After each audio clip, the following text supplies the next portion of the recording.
हे बघून तुम्हाला काय वाटलं की मी फिश फ्राय केलाय? अजिबात नाही. पण हे फ्राय करण्यासाठी मी फिश फ्रायचा मसालाच वापरलाय. हो, फिश फ्रायचा मसाला वापरूनच फ्राय केलाय. नमस्कार, मी मधुराज रेसिपीमध्ये तुम्हा सर्वांचं खूप खूप खूप मनापासून स्वागत. करटुल्याचं फ्राय केलेलं आहे. हो, आणि आपलं फिश फ्रायचं प्रीमिक्स वापरून केलेलं आहे.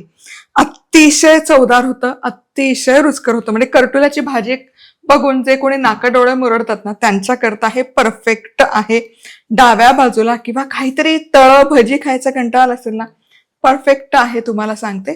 बरं, नवकोरं करकरीचं चॅनल आहे, पटकन सबस्क्राईब करा. चला रेसिपी सुरू करूया. मधुरास रेसिपी महाराष्ट्राची अस्सल चव. चला, आता इथे सगळ्यात आधी मी काय केलं सांगते. अर्धा किलो करटुली घेतली आणि स्वच्छ धुवून घ्यायची. आता हे बास्केट आपलीच आहे, मधुराज रेसिपी club.com वर खरेदी करू शकता.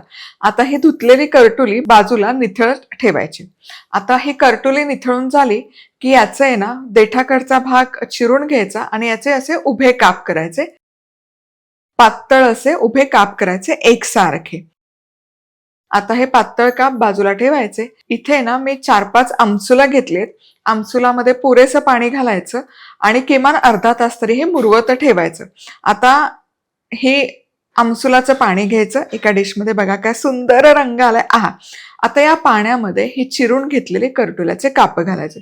आता हे आमसुलाचं पाण्यामध्ये अर्धा तास मी भिजत घातले. ही प्रोसेस का केली? आमसुलाच्या पाण्यात करटुली भिजत का घातली? याच्यामुळे त्यामध्ये ना एक मऊपणा यायला मदत होते आणि त्या करटुल्याला चवही छान लागते आणि फ्राय केल्यावर ते पटकन शिजतात देखील आणि बिया पण खायला टचटच लागत नाही. म्हणून ही स्टेप अगदी गरजेची आहे. चला, आता आहे ना जास्त तामझाम नाही, कारण आपलं मालवणी फिश फ्राय प्रीमिक्स आहे इथे. म्हणजे 10 वेगवेगळे मसाले मिसळायची गरज नाही. हे तुम्ही मधुराज रेसिपी club.com वरून खरेदी करू शकता. आणि हे फिश फ्राय प्रीमिक्स जरी असलं तरी हे शुद्ध शाकाहारी आहे आणि असे वेगवेगळ्या प्रकारचे काप करायला अतिशय उपयुक्त. तर करायचं काय बरं, ऑनलाईन तुम्ही खरेदी करताना याच्यामध्ये शिपिंग कॉस्ट जी असते 80 रुपये, ती ऑल इन्क्लुसिव्ह आहे. तुम्हाला घर बसल्या घरपोच हे मिळणार आहे. आता यामध्ये ह्याचं प्रीमिक्सचं एक पॅकेट येतं. हे पॅकेट पण आपण काढूया. आता हे प्रीमिक्स काढून घ्यायचं. That's it. आणि यामध्ये बरोबर 4 चमचे म्हणजे पाव कप पाणी घालायचं. पुरे होतं पाव कप पाणी. आता हे मिसळायचं.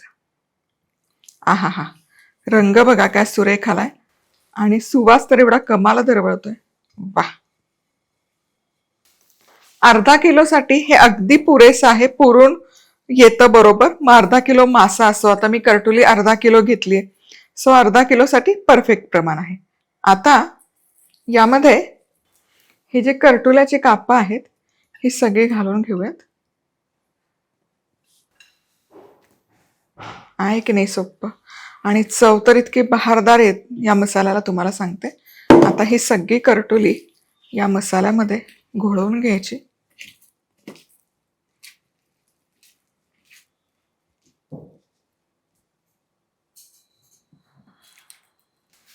फिश कसं आपण कोट करतो तसंच हे करटुल्याची काप छान मसाल्यामध्ये घोळवायची, म्हणजे त्याला मसाला छान चिकटून जाईल.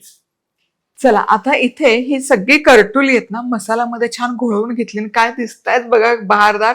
आणि मसाल्याचा सुवास कमाल येतो. आणि अर्धा किलो करटुली, 1 पॅकेट मसाला. That's it. आता बारीक रवा घ्यायचा. अर्धा कप बारीक रवा लागेल. अर्धा किलो करटुली आहेत तर.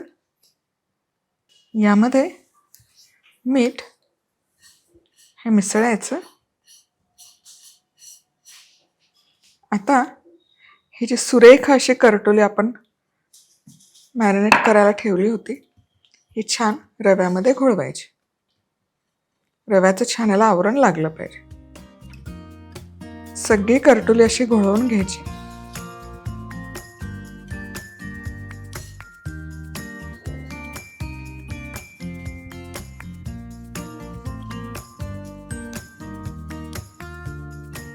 आणि तुम्हाला गंमत सांगते, तुम्ही ही करटुली आहे ना अशी रवा फ्राय ही अशी रवा कोट करून ठेवू शकता आणि जेव्हा पाहुणे येतील तेव्हा पटकन तव्यावर टाकून पटापट उलटे पालट करून खायला घेऊ शकता. म्हणजे शाकाहारी लोकांसाठी हे असे इतके देखणे आणि इतके चवदार होतात ना, तुम्हाला सांगते. म्हणजे थाळीला डाव्या बाजूला काहीतरी वेगळं लावायचं असेल, तळण नसेल करायचं किंवा तीच भाजी द्यायचा कंटाळा आला असेल तर हे अफलातून प्रकरण आहे बघा.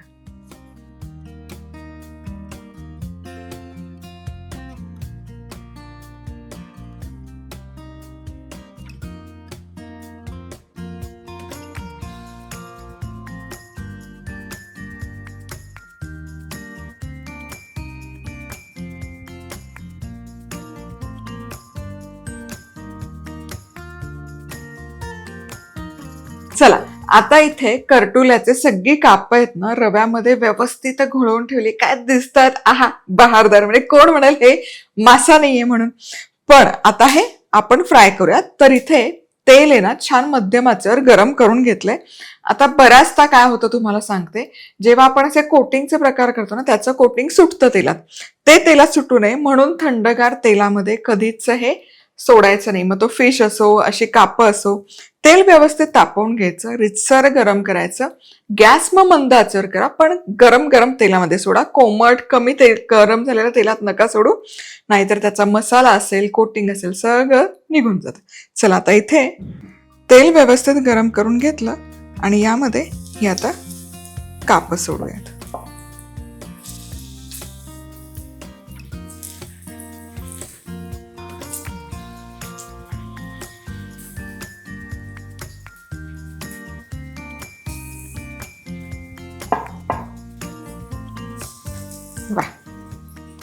तेलात सोडत असताना गॅस मंद आचेवर ठेवा. मग हाय हीटवर ठेवायची गरज नाही. पण तुम्ही बघाल तेल छान असं कडकडून गरम झालं होतं.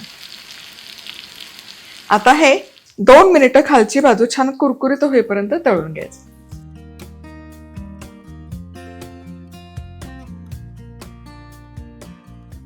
अगदी 2 मिनिटं खालच्या बाजूने हे छान फ्राय करून झालं. ते उलटवूयात. या मसाल्यांचा सुवास तर एवढा कमाला दरवळतो तुम्हाला सांगते. बघा, अजिबात याचं आवरण सुटलेलं नाहीये.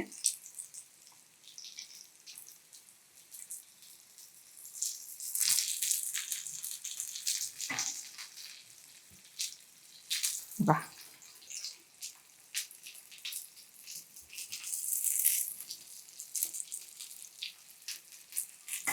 आता हे उलटल्यावर देखील एक साधारण 2 मिनिटं आणखी फ्राय करून घ्यायचं. कमाल असा सुवास दरवळतोय. दुसऱ्या बाजूने 2 मिनिटं छान फ्राय केलं. आता हे शिजलं का नाही कसं ओळखायचं, या कापाच्या मधोमध असं टूथपिक किंवा सुरी किंवा काटा चमचा घालायचा. हा छान सहज आत गेलं याचा अर्थ आतपर्यंत छान मऊ झालंय, शिजलंय. हे बघा. चला, आता हे काढूयात. काय सुंदर दिसतात, आहा.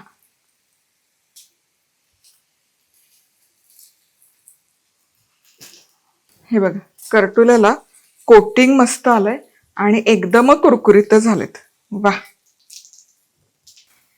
हे असं जाळीवर काढलं ना की त्याची गरम हवा आहे ना दोन्ही बाजूने निघून जाते आणि मग ते ओलसर होत नाही त्याचं आवरण, म्हणून हे गरजेचं आहे.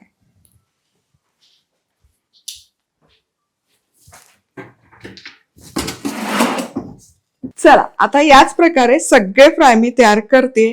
लाजवाब होतात तुम्हाला सांगते. आणि हे श्रावणामध्ये खाण्यासाठी तर इतकं बहारदार प्रकरण आहे तुम्हाला सांगते. उपवासाला, नैवेद्याच्या ताटाला अगदी सात्विक प्रकार आपण असं म्हणतो तसं आहे.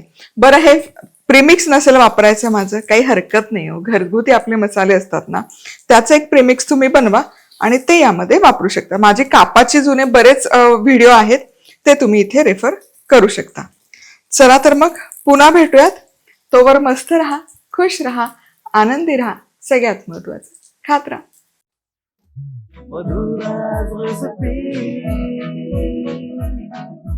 मधुराज रेसिपी, महाराष्ट्राची अस्सल चव.